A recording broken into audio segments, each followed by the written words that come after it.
Hallo und herzlich willkommen zurück auf meinem Kanal Koma Art. Ich bin Markus Köttermann und heute geht es um den zweiten Teil der Videoreihe für meine inspirierte Avatar ja, Szene. Und in diesem Teil machen wir den Boden mit der mehr oder weniger Karte, mit Geometry Nodes und dem Shader Editor, dass wir das dementsprechend hinbekommen. Das habe ich in einem Video von Ducky 3D gesehen und ich werde euch das in der Videobeschreibung verlinken. Der hat auf jeden Fall noch einiges mehr da gemacht. Ich habe hier nur einen Teil davon rausgenommen und könnt ihr euch gerne auch angucken. Auf jeden Fall erstellen wir dann jetzt hier die Karte, die auf dem Boden ist. Und dann setzen wir die Kamera. Wir erstellen einen Raum mehr oder weniger, der dann ja, da sein soll. Und von oben ein paar Lichter, die das dann noch anscheinen, wenn hier dann später die Figuren durchgehen. Und wir haben wenn wir den Zylinder mit reinnehmen, gehen wir mal eben aus der Kamera raus. Dann haben wir hier so eine Verzerrung dann um den Zylinder oder wenn dann nachher eine Person hier durchgeht, um die Beine, wo man das dann dementsprechend gucken kann, dass das ein bisschen interessanter, ein bisschen realitätsgetreuer aussieht. Wie gesagt, das ist nur mit meinen Möglichkeiten, die ich zurzeit habe. Ich mache Blender noch nicht so lange, aber das Projekt hat mich jetzt derbe im Kopf angefixt und ich möchte das gerne ausprobieren. Und ihr lasst mir gerne nachher Likes oder besonders Kommentare zu Verbesserungsvorschlägen in den Kommentaren. Und dann starten wir mal rein und erstellen hier die Karte auf dem Boden. Als erstes fügen wir dann jetzt einmal eine neue Kollektion hinzu und die nennen wir mal Ground Animation. So, in der Ground Animation nehmen wir erstmal den weg, fügen wir eine Plane hinzu. Plane, die nehmen wir jetzt als Basisobjekt für einen Geometry Nodes, New. Dann haben wir hier den Node Tree.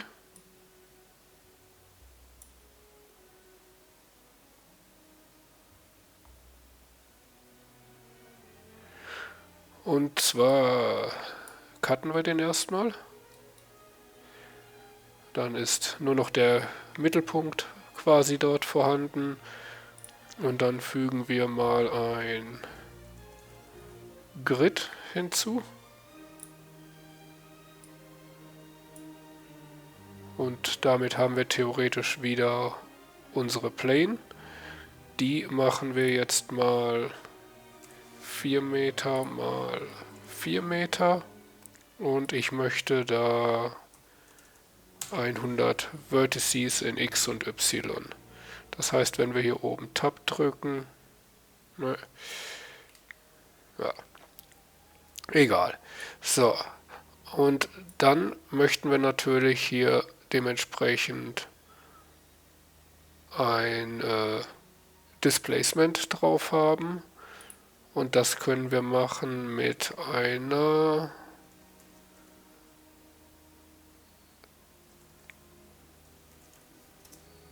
Set Position. So. Und jetzt möchte ich die Werte einzeln haben, weil sich das ja nur in Z ausheben soll. Brauche ich dafür eine Combine X by XYZ und die kommt dann ins Offset rein. Dann möchte ich das Ganze mit einer Noise-Textur dementsprechend machen und nehme den Faktor in Z. Und damit haben wir jetzt hier eine sehr hügelige Landschaft. Das scrollen wir mal runter mit einem Scale 1. Dadurch wird das schon mal etwas angenehmer. Dann nehmen wir mal Detail 3 und den Rest lassen wir. Um jetzt dann noch ein bisschen mehr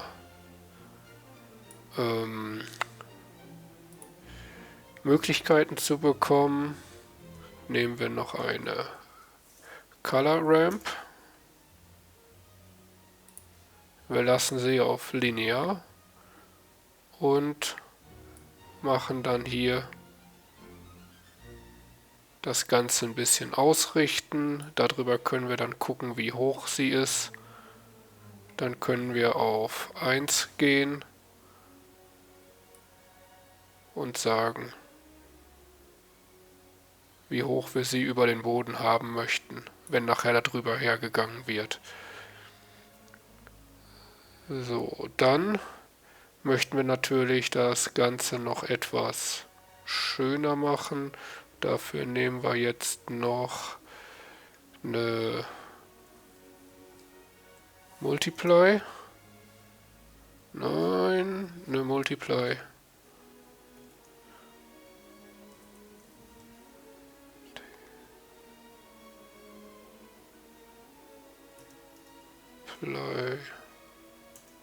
Vektor.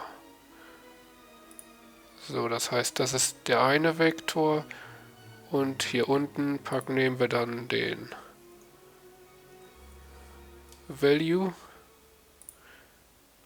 als zweiten Vektor und den setzen wir jetzt mal auf 0,5.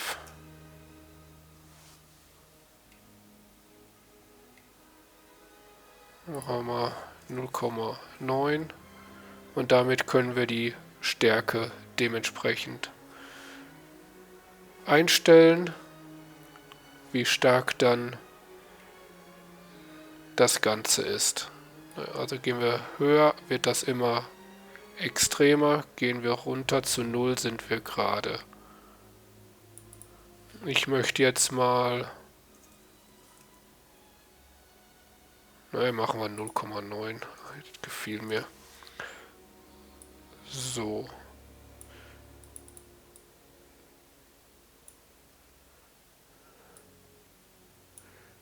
Damit haben wir das quasi fertig. Jetzt möchte ich das natürlich noch ein bisschen sauberer haben, dass das nicht hier so pixelig aussieht. Dafür nehmen wir einen Set Shade Smooth. Den lassen wir auf Faked und dadurch sieht das schon deutlich besser aus.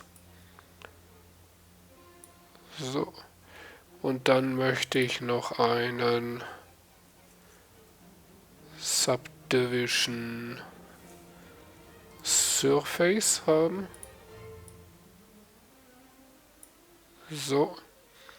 Den setze ich mal hier auf 2 und den Rest lassen wir. Gut, damit sieht das nochmal wieder sauberer aus. Und nun möchte ich dem Ganzen natürlich noch ein Material geben und sage dann hier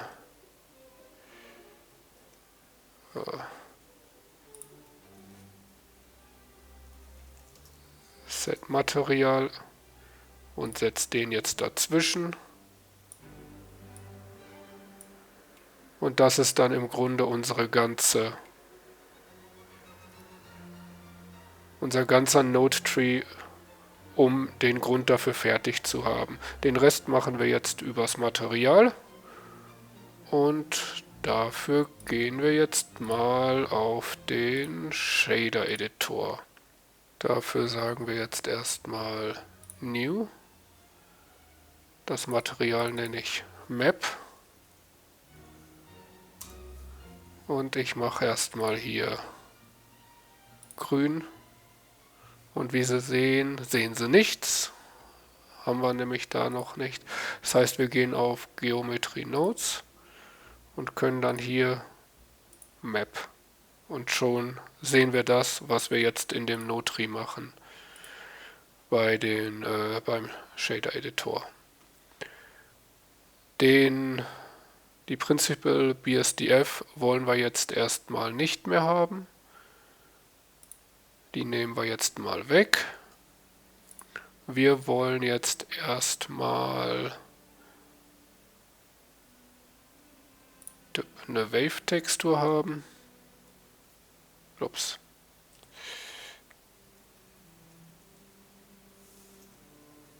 Eine Wave-Textur und die soll hier rein. Jetzt haben wir die Striche quasi längs drüber. Das wollen wir natürlich so nicht.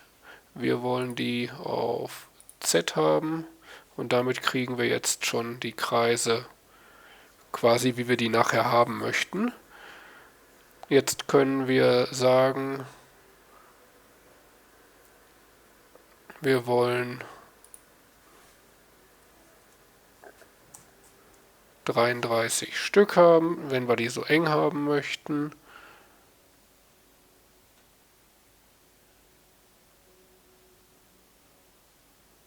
Und den Rest lassen wir jetzt erstmal so. Dann möchte ich dem Ganzen natürlich eine Farbe geben.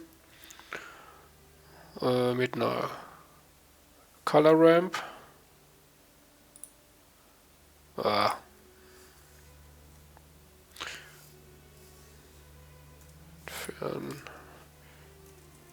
Color Ramp, nicht Mix Color. Da gehen wir mit der Color rein und dann gehen wir hier wieder raus. Erstmal ändert sich nichts, weil wir natürlich, wie heißt es, weil wir keine Farbe vergeben haben. So. Das heißt, wir geben eine Farbe, dann machen wir hier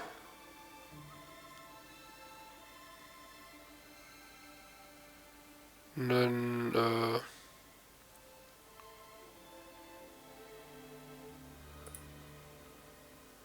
helles Grün, sagen wir mal 2,4 FF 3,0 FF, was ich auch bei der Wand benutzt habe. Und dann nehmen wir hier dieselbe Farbe, 24 FF 30 FF und machen die dann etwas dunkler. So, jetzt haben wir nämlich hier helles Grün und da dann dunkles Grün. Und dann können wir hiermit, sagen wir dann Constant. Das heißt, jetzt ist erstmal alles dunkel. Und dann können wir jetzt hier rüber gucken, wie hell das dann wird. Und sagen wir mal, wir lassen das Ganze so. Dadurch werden die dunklen Linien immer dünner.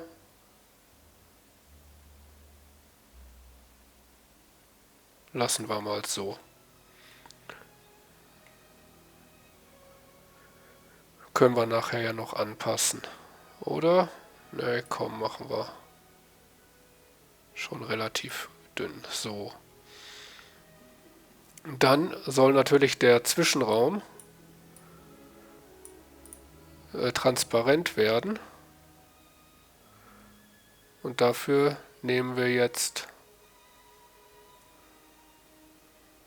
einen Mix Shader, fügen den hier ein und der geht nach unten. Und dann sagen wir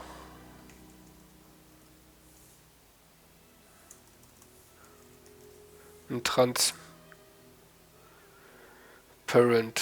BSDF. Den schicken wir nach oben.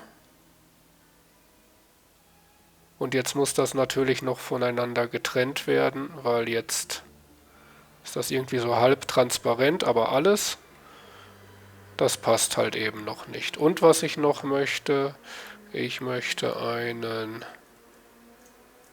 Emission Shader, den setze ich hier zwischen und sage die Strengths mal auf 8. Und dadurch leuchtet das schon mal ein bisschen.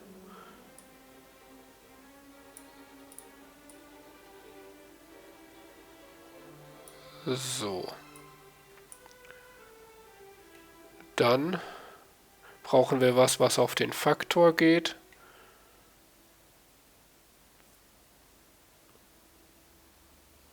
Und hier mache ich erstmal unser Mapping. Wir gehen vom Objekt aus. So, dann richtet sich das noch ein bisschen mehr aus. Die Wave-Textur machen wir duplizieren. Ach, die Color Ramp hätten wir auch duplizieren können. Hier gehen wir jetzt mal auf 8.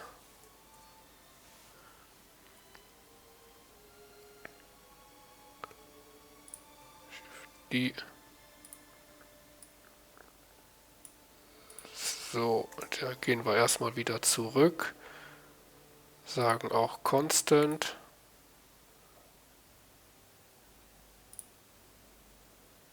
Und damit gehen wir dann dort drauf. Und jetzt zeigt er uns ein paar weniger an. Das werden wir aber nachher noch anpassen.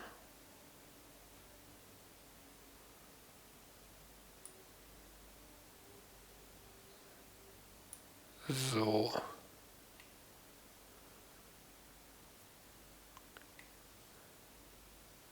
Als nächstes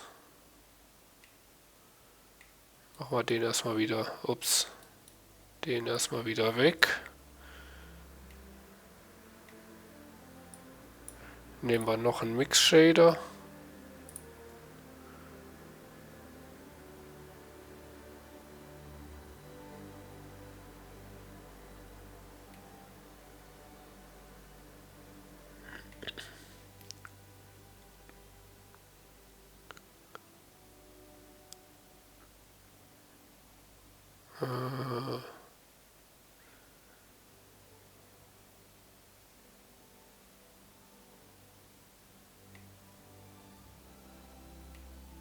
So.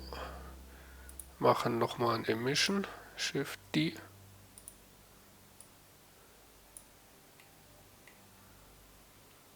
Und dann machen wir Gradient Textur.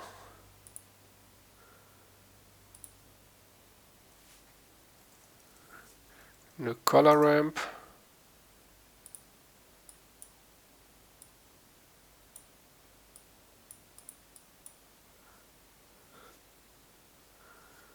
Und Mapping. Hier gehen wir auch aufs Objekt. Die Color geht auf die Color Ramp. Und die Color Ramp ist jetzt hier der Faktor. Dann ziehen wir den schwarzen Stück rüber. Und wir wollen jetzt die Spitzen eher mit dem Gradient haben. Müssen wir jetzt Y um 90 Grad drehen. So. Und jetzt machen wir quasi wie so Berggipfel. Und damit das ein bisschen schöner aussieht, können wir noch B-Spline nehmen. Dann ist das nicht ganz so scharf. Dann können wir hier das dementsprechend mitmachen. dass wir die ganzen dann, wie heißt es,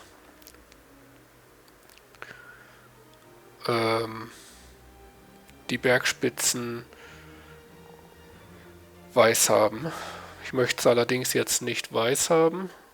Ich möchte die leicht bläulich haben und auch nicht so stark. Das heißt, wir gehen jetzt mal von dem Grün hier leicht bläulich, sagen hier 2.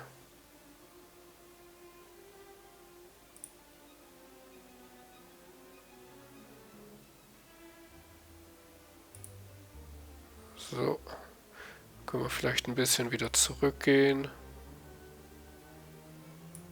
Sagen wir so, jetzt nehmen wir den nochmal wieder dazu.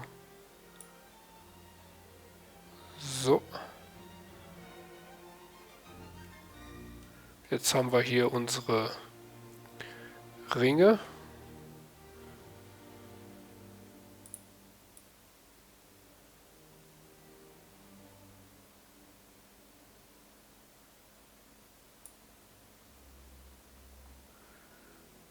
Okay. So.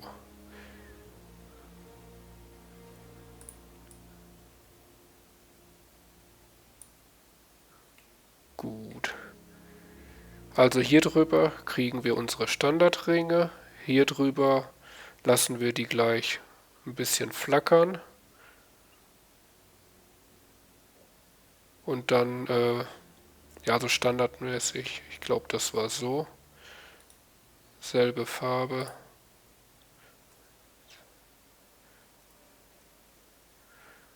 So. Hier drüber kriegen wir dann unsere Ringe. Und hier drüber möchte ich dann gleich einen Flackern mit reinkriegen. Und zwar können wir dann hier die Color mitnehmen. Und wenn wir dann jetzt, wie heißt es,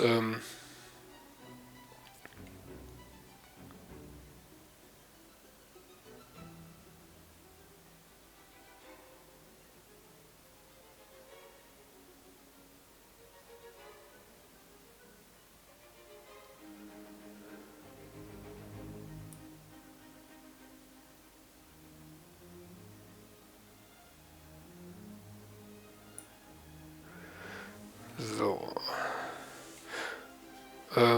genau, können wir jetzt hier das Flackern mit reinkriegen.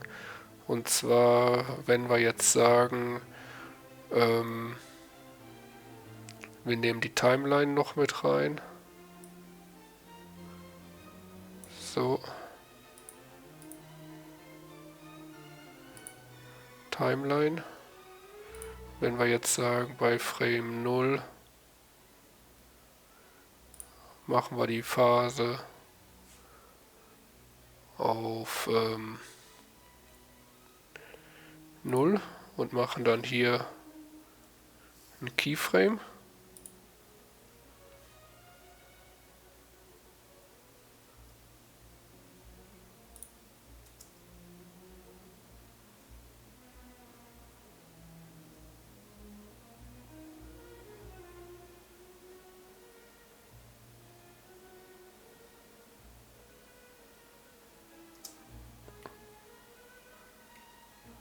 Und dann gehen wir hier mal auf 250, setzen hier 60 und machen auch ein Keyframe. Und wenn wir das jetzt durchlaufen lassen,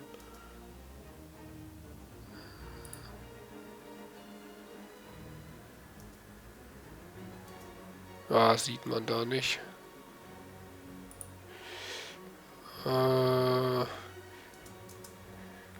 Ja, auf jeden Fall, ich weiß jetzt nicht, wie ich das besser darstellen soll. Vielleicht, wenn ich im Render Viewport nur 512 mache. Macht nicht so viel aus jetzt, aber man sieht so ein bisschen, dann wandern die Striche hier hoch und runter ein bisschen und es bewegt sich. Was man jetzt noch machen könnte, sieht ein bisschen wenig aus. Machen wir mal 10 hier. Ja, das sieht ein bisschen besser aus. Und dann läuft das quasi durch. Gut, damit haben wir das. Jetzt möchte ich noch eine Sache hinzufügen in etwas vereinfachter Form. Das heißt, ich gehe einmal hier auf unsere und möchte diese Distortion, wenn da die Person dann durchgeht, auch mitnehmen. Das heißt, ich kopiere das direkt hier, Ctrl C, gehe dann hier hin und sage Ctrl V.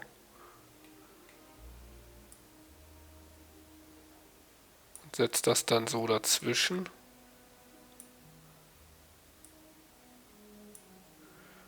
So, jetzt müssen wir noch ein paar kleine Anpassungen machen.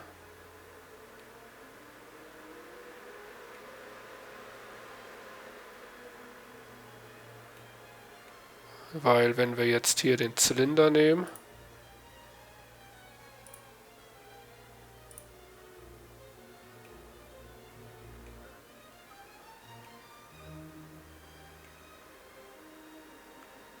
hat er jetzt hier rundherum schön den Rand.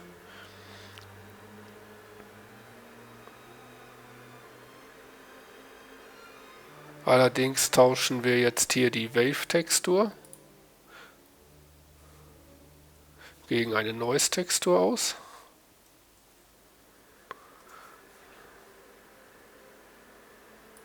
Noise. Ne, Color. So. Die setzen wir auf einen Scale von 100.000. Die lassen wir auf 200.000. Detailing machen wir dann hier 15. Rest bleibt.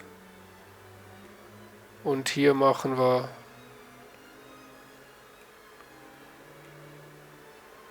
das passt auch. Dann mache ich den hier auf weiß.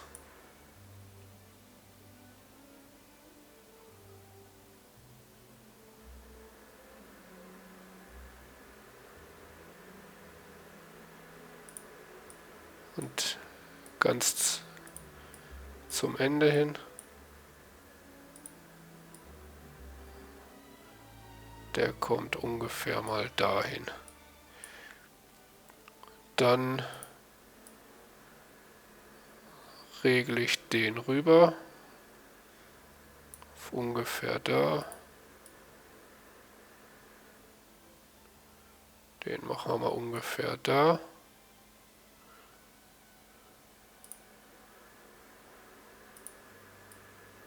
Den machen wir nach da.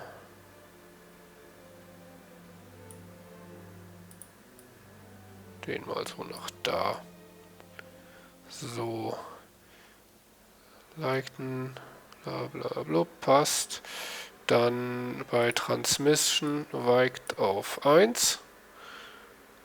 Genau, da haben wir das nämlich schon mal wieder mit drin. Roughness auf 0. Und den machen wir auch auf 0. So.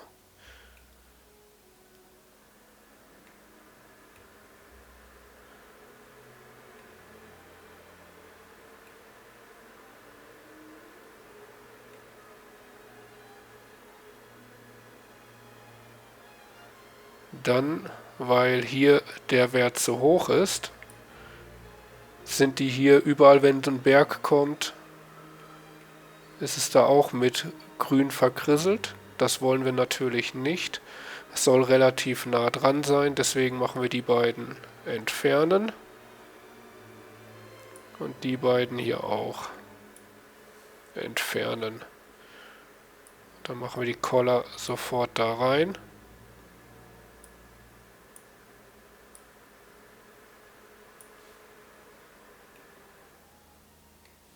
Dann machen wir den noch eins kleiner.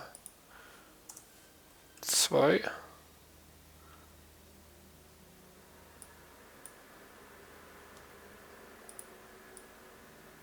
Die beiden relativ dicht beieinander. So, jetzt haben wir nämlich die Hügel. Soweit schön, aber wenn man jetzt hier sieht, rundherum um den Tritt quasi so ein kleines Verschleiern. Ja. Das heißt, unsere Standard hier ist fertig, was wir von Ducky 3D haben. Das passt soweit. Und nur hier drum, wo wir dann quasi gehen, wo der Charakter nachher durchgeht, haben wir die Anpassung. So, damit haben wir im Grunde das fertig.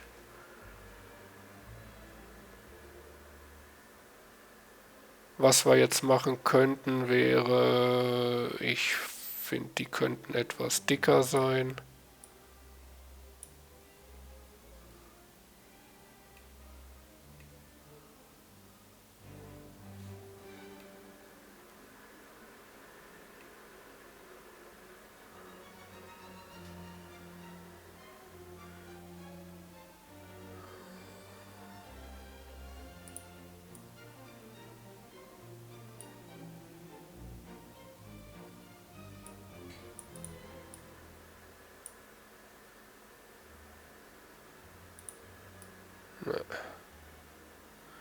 Lassen wir mal da so. Guck mal, wie es am Ende aussieht. So. Gut. Jetzt können wir den Zylinder erstmal wieder wegnehmen.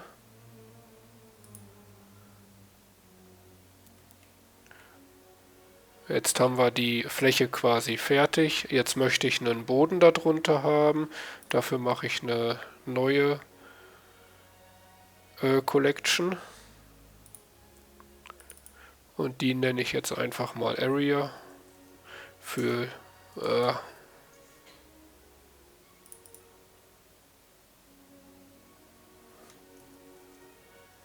Area für die Umgebung. Da fügen wir jetzt mal eine Plane ein. Eine Plane. Wie wir sehen, tut sie nicht damit interagieren. Wenn wir jetzt die Plane GZ ein bisschen hoch machen, sieht man, wie das dann da rundherum auch krisselt, wo die das dann berührt, das Feld. Könnte man auch noch eine schöne Animation rausmachen, aber das lassen wir jetzt erstmal. Die Plane machen wir jetzt mal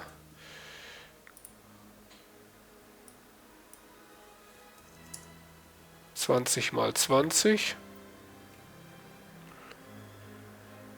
Und ich nehme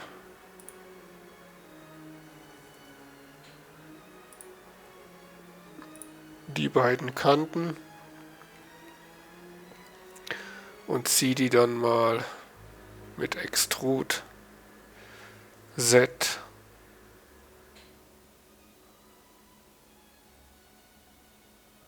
also 6 Meter, machen wir 5 Meter knapp hoch.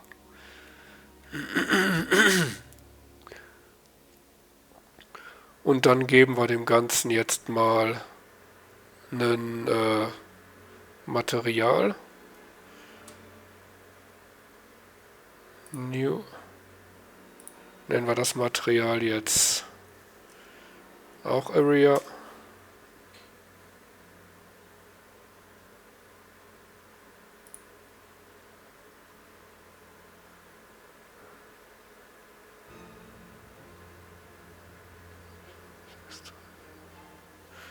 Und dann nehmen wir mal eine Farbe, nehmen wir mal 626262 FF. Ist ein Grau. Gehen mal Metallic voll nach oben.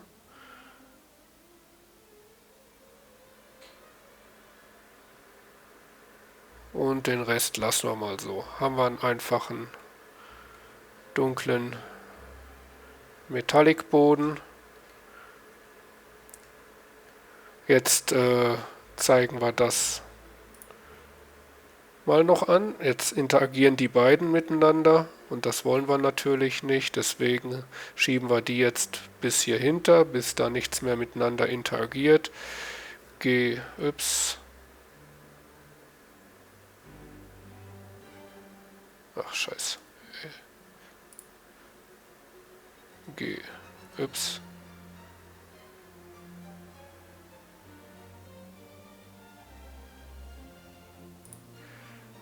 G, Z.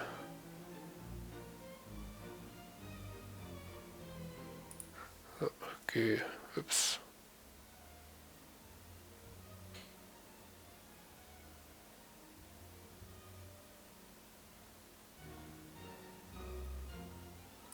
So. Damit haben wir unseren Bildschirm, wo nachher einer durchlaufen kann. Wir haben die Karte. Die könnten wir theoretisch noch ein klein bisschen höher machen.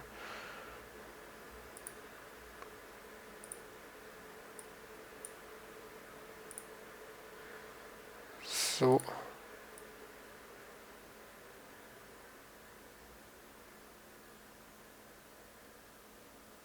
So, passt das ungefähr. Ja, dass man das dann nachher noch sieht. Ja, GZ. Okay.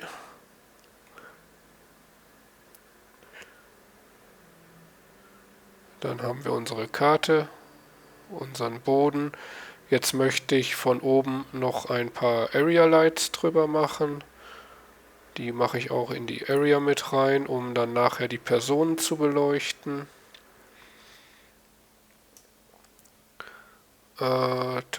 Tipp. Light, Area Light.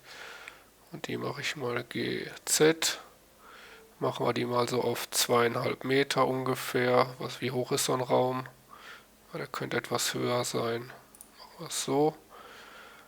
Größe nehmen wir mal 0,5. Dann gehen wir mal eben mit 7 in die Top View.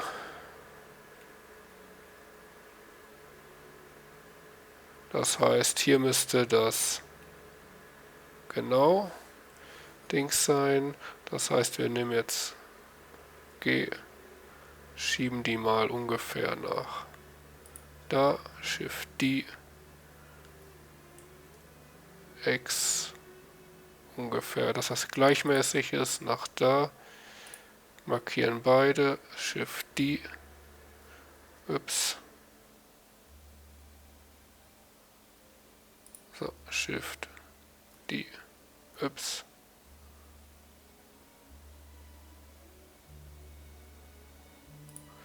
So. Das heißt, wir haben jetzt 6 Beleuchtungen für den Raum. Ich würde sagen, wir machen die noch auf 20 und einen leicht bläulichen.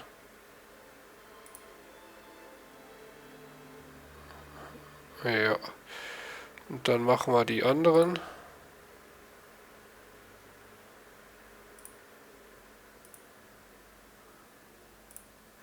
So, und jetzt Object.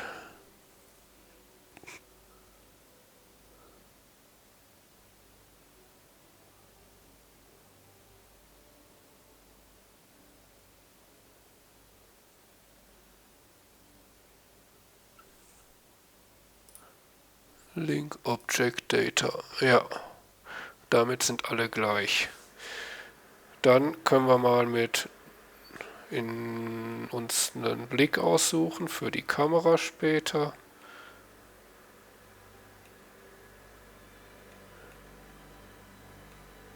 Machen wir mal so und dann.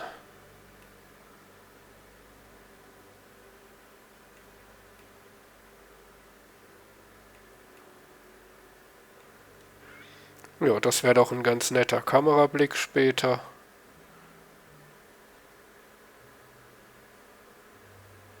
Und damit würde ich sagen, lassen wir das mit diesem Video sein. Sind wir fertig.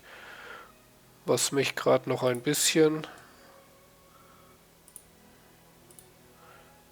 anfixt, sind die Linien. Könnten gerne ein bisschen dicker sein.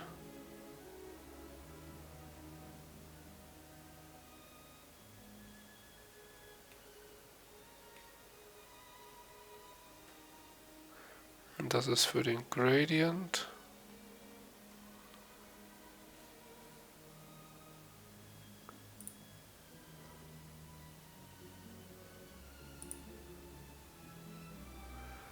Was wir noch machen können, ist, dass wir hier nicht ganz weiß gehen. Gehen wir mal etwas grauer.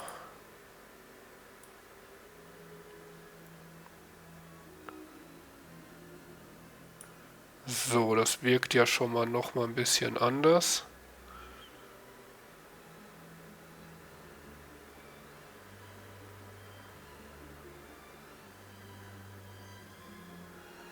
Genau.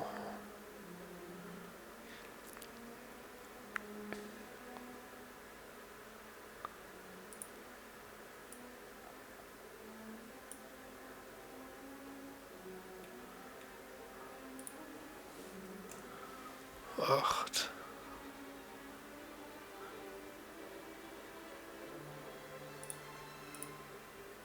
Machen wir mal ein Renderbild, wie das aussieht. Gehen wir mal nach hier und drücken mal F12.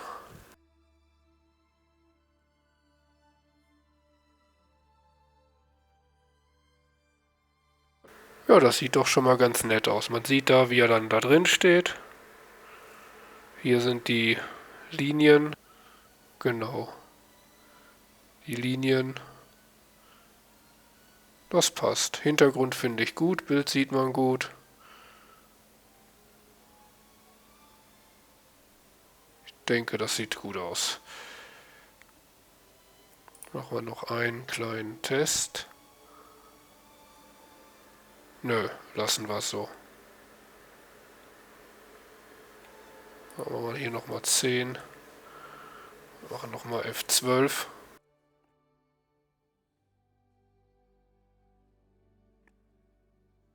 Jawohl.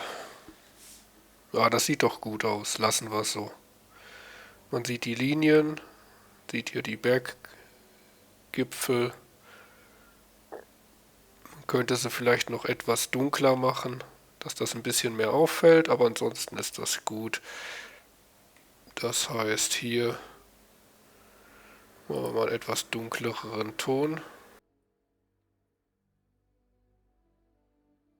Gut, da habe ich dann jetzt, wenn ihr das nachmachen möchtet, den Ton 3 oder die Farbe 3.6 CB FF. Dann sollte das passen. Gut, dann würde ich sagen, sind wir mit dem Video fertig. Mir gefällt es soweit und dann im nächsten Video kommt dann noch das Bewegen und dann am Ende das Video fertigstellen und rendern. Bis dahin, lasst mir gerne ein Like da, einen Kommentar und dann sehen wir uns beim nächsten Video. Alles Gute euch, ciao.